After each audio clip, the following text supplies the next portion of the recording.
안녕하세요. 소설 읽어주는 남자입니다. 오늘은 부모의 갑질에 대하여 라는 제목으로 이야기를 해보려고 하는데요. 사실 갑질이라는 어떤 구체적인 언어, 표현이 생기기 전부터 지금 우리가 인식하고 있는 갑질의 의미에 해당하는 행위들은 시대와 인종과 국경을 넘어서서 인류 사회에서 거의 인류 사회의 태동과 함께 지금까지 계속 이어져 내려오고 있는 좋지 않은 유산 중에 하나가 아닌가 하는 생각이 듭니다.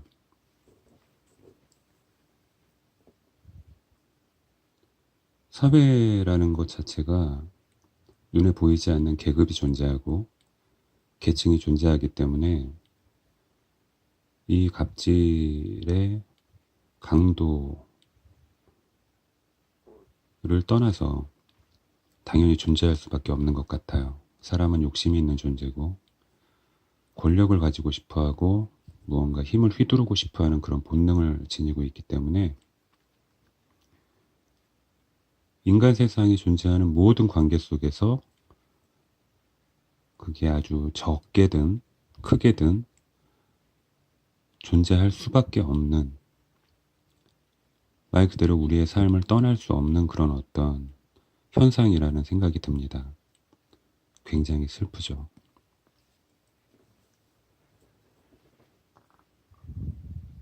그런데 우리가 어떤 현상에 대해서 이야기하거나 생각해 볼 때, 이런 경우는 빼고 생각해 보자라는 경우들이 있어요. 그게 예를 들면 마치 어떤 성역을 정해놓고 우리가 그것만큼은, 그것에 대해서만큼은 이야기해서는 안 되지 않은가. 그런 경우가 있죠.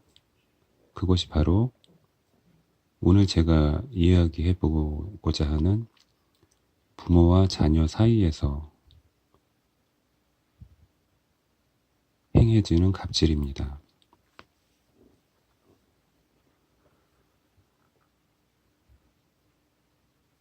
부모와 자녀, 형제, 이런 우리가 혈연이라고 이야기하는 인연들은 천륜이라고 하죠. 한번 정해지면 우리의 삶이 끝나는 동안까지 바꿀 수 없는 것입니다. 부부관계는 천륜이 아니죠. 그런 것은 일륜인데 인간이 만들어낸 인연이고, 천륜 같은 경우에는 무슨 짓을 해도 우리가 바꿀 수 없어요. 세상에 그런 것이 몇 가지 있습니다. 그러면 하늘이 맺어준 인연 간에는 좋은 일, 나쁜 일이 없는가? 아니죠. 오히려 더 많은 경우가 많아요.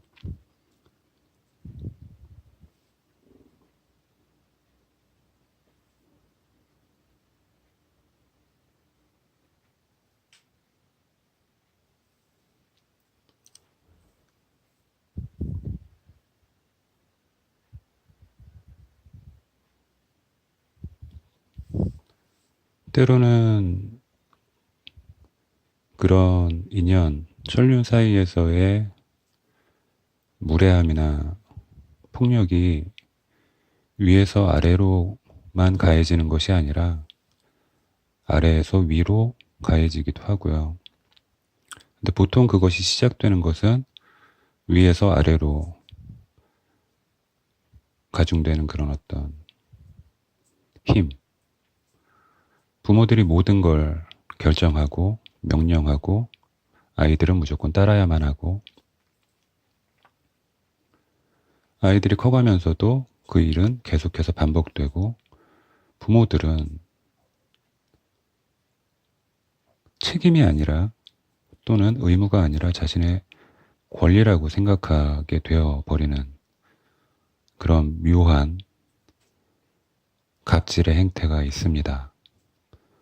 제가 그래서는 이제 남존여비를 잠깐 예를 들고, 그 다음에 이제 딸과 아들에 대한 어떤 차별 이런 내용을 간략하게 써봤지만 그 모든 것을 결정하는 것은 결국은 아이들은 아니고 자녀는 아니고 부모죠.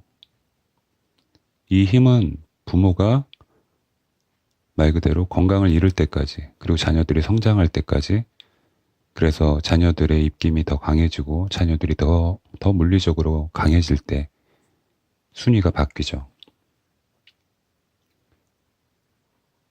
그리고 자녀들은 그제서야 자기의 인생을 살아갑니다. 문제는 그 시기가 너무 늦은 것 같아 보인다는 거죠. 어려서부터 자기가 스스로 판단하고 결정을 하고 그 결정한 일에 대한 책임을 지고 그렇게 10대를 보내고 20대를 보내고 30대를 보내고 40대가 되었다면 무언가 굉장히 존재감이 있는 육중한, 영적으로 정신적으로 육중한 어떤 한 사람으로 성장할 수 있을 거라는 생각이 드는데 이 3, 40대 어른들이 그렇질 못해요. 저는 그렇지 못한 아주 큰 이유에 대한 큰 부분을 부모님에게서 찾습니다. 우리를 눌러서 우리들의 몸은 아니지만 우리들의 정신적인 성장이나 영적인 성장을 그들의 힘으로 눌러서 마치 중국에서 전족을 해서 아이들의 발을 작게 만들듯이 우리의 정신적인 자아와 영적인 자아를 아주 어린아이의 상태로 묶어놓은 거랄까요? 그래서 어떻게 보면 이 덩치가 커버린, 이제 심지어는 늙어가고 있는 상태가 되어버린 이 3, 40대의 어른들이 그때부터 방황을 시작합니다. 신기하죠?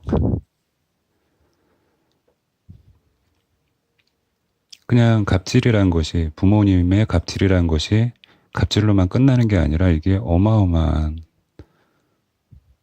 삶의 후유증으로 대물림이 됩니다. 저는 아이들에게 많은 이야기를 해줘요. 그 가운데는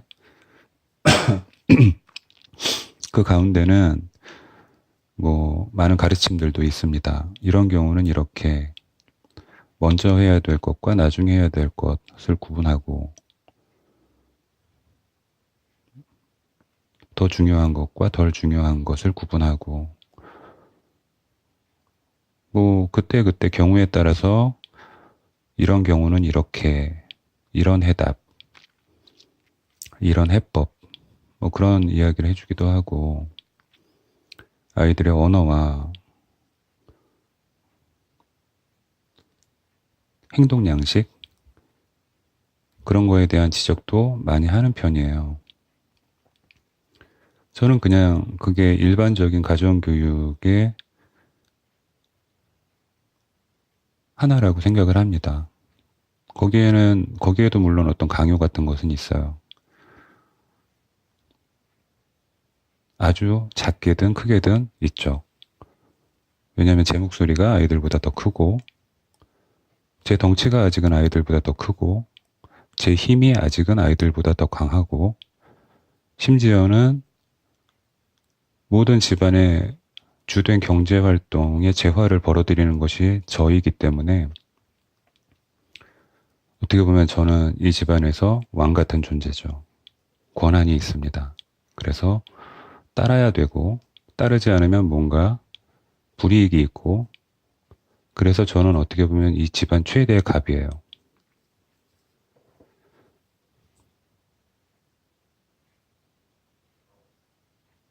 하지만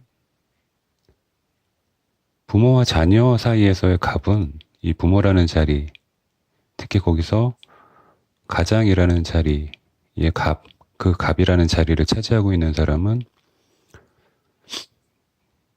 왕 노릇을 하고 왕의 대우를 받으려고 하기보다는 다른 가족들과 함께 공존하고 사람들과 잘 어우러지고 세상과 잘 즐겁게 살아가는 방법, 그런 것에 대해 가르쳐야 되는, 그리고 그런 마음을 키워주고 그런 마음을 가질 수 있도록 도와주는 조력자, 도움을 주는 사람으로 남아야 된다라는 생각을 합니다.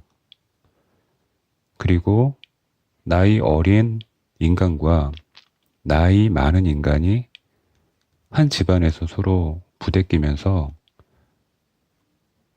함께 성장해 가는 관계여야 된다고 생각을 합니다. 어른들의 가장 큰 착각 중에 하나는 나는 다 컸고 세상 모든 것을 다 알고, 그러므로 나보다 나이 어린 너희들은 내 말을 들으면 유익하고 내 말이 정답이니까 무조건 들어야 되고, 이런 이상한 말도 안 되는 논리에서 벗어나서 서로 돕고 함께 성장하는 그런 관계가 되어야 한다고 생각해요.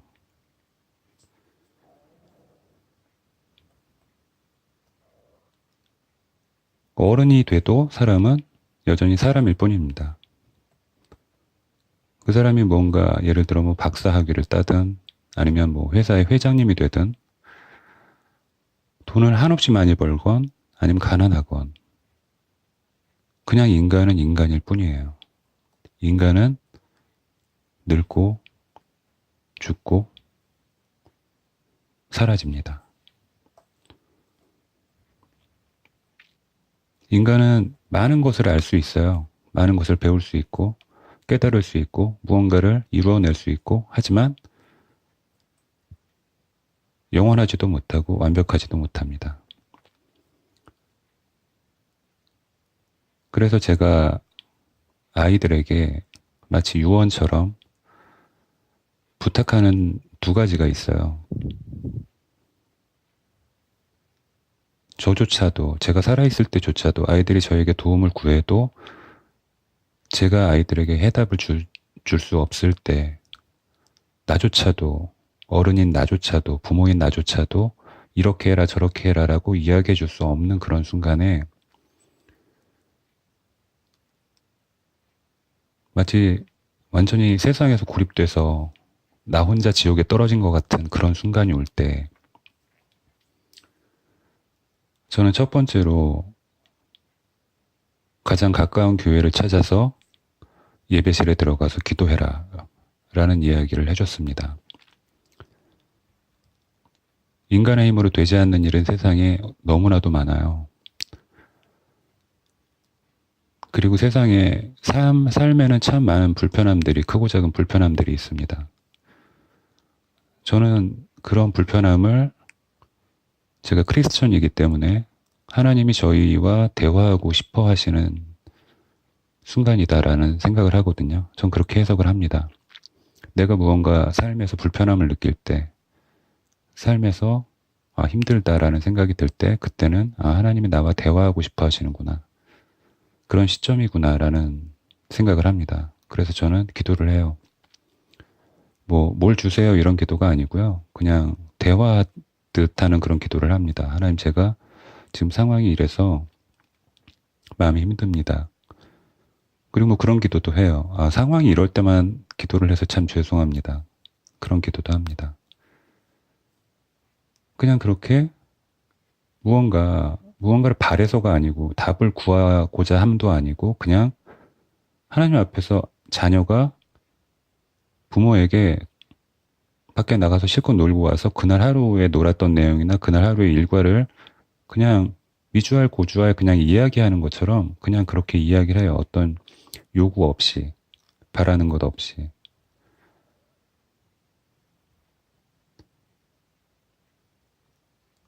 그러다 보면 무언가, 저 같은 경우에는 그냥 기도 가운데서 해법을 찾을 때도 있고 아니면 어떤 마음속에 방향이 생길 때도 있고, 그렇게 일들이 해결이 되어 나갑니다. 그래서 그게 기도의 힘이라고 저는 생각을 해요. 하나님의 어떤 환경을 바꿔주시고 하나님이 해주시는 바가 있겠죠. 근데 하나님이 해주시는 바가 있는 그런 응답이 있고, 때로는 그냥 길을 가르쳐 주시는 그런 경우의 응답도 있는 것 같아요. 저 같은 경우에는 길을 많이 보여주시고 가르쳐 주십니다. 해결이 돼요. 마음이 편안해져요. 그리고 기도를 하고 나온 후에는 도서관에 가봐라 라고 이야기를 합니다. 아이들에게. 도서관에 가서 뭐 어떤 목적이나 이런 것 없이 그냥 손 가는 대로 아니면 제목에 이끌려서라도 그냥 아니면 뭐 책의 디자인이 마음에 들든 어떤 정해지지 않은 규칙을 가지고 책을 뽑아서 읽어라. 계속 읽어라. 그게 힘들다라고 느끼는 그 순간은 어떻게 보면 휴식이 필요한 순간이거든요.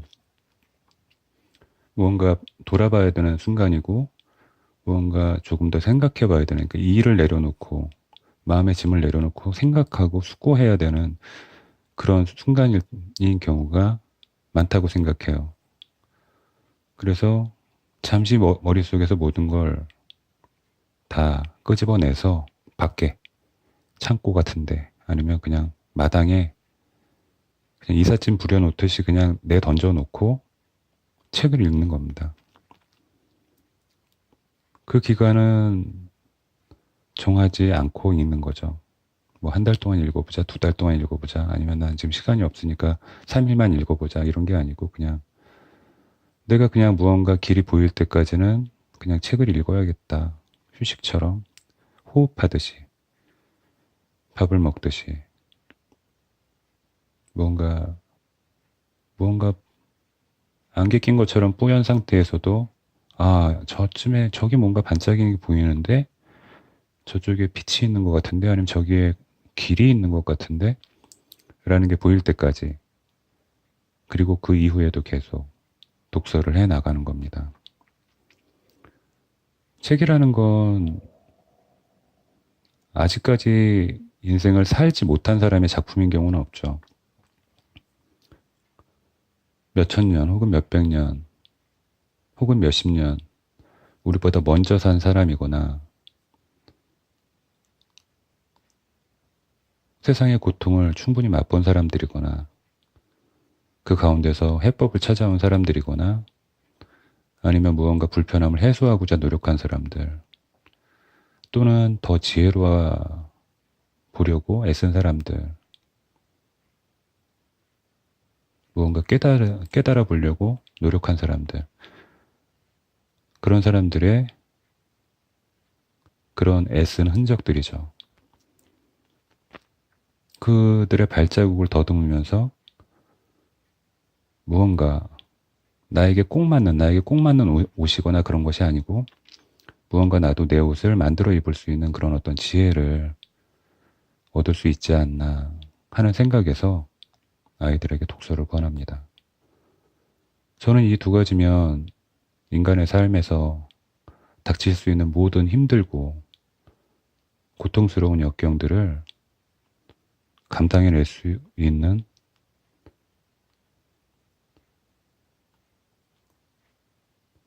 또는 이겨낼 수 있는 그런 지혜의 통로라고 생각을 해요. 기도와 도서관, 부모와 자녀의 갑질, 명령하는 사람이 아닌 도와주는 친구, 자기의 주장을 얘기하고 끝나버리는 대화가 아닌 함께 고민하는 대화, 그리고 함께 어떤 좋은 결과를 일궈냈을 때 함께 기뻐할 수 있는 그런 말 그대로 가족, 그런 사랑하는 좋은 가족. 세상의 모든 가족들이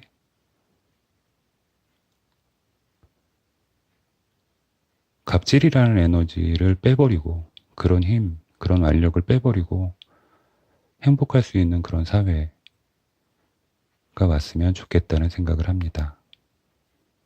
오늘은 여기까지.